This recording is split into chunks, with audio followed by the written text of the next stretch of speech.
आज हम हिंदी की गिनतियाँ सीखेंगे।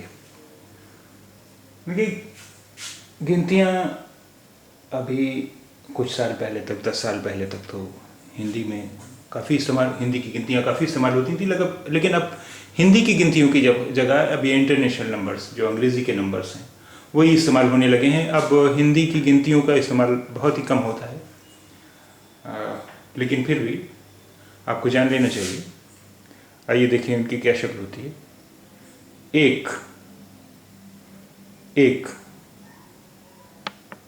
दो, दो, तीन, तीन, चार, चार, पाँच, पाँच, छः, छः, सात, सात, आठ, आठ।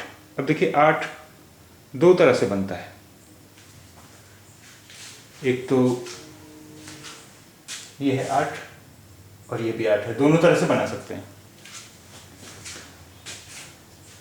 वैसे ये 8 ज़्यादातर प्रिंट में ही मिलता है, 8।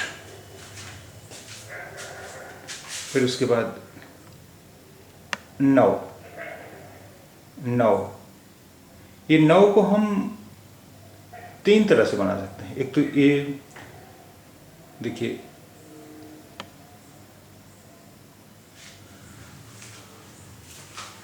ये 9, 9, 9, ये तीनों तरह से बनता है। 9,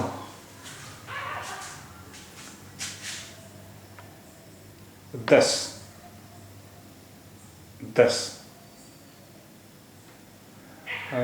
एक चीज़ यहाँ आपको ये बता दूं कि हिंदी और उर्दू की गिनतियों के लिए अलग अलग लफ्ज़ नहीं है, वही नंबर्स वही कहलाते हैं। 1, 2, 3, 4 जैसे हिंदी में है, वैसे जैसे उर्दू में कहते हैं वैसे हिंदी में कहते हैं। इनके नाम कोई अलग नहीं है। हिंदी और उर्दू दोनों में इनके एक ही नाम है।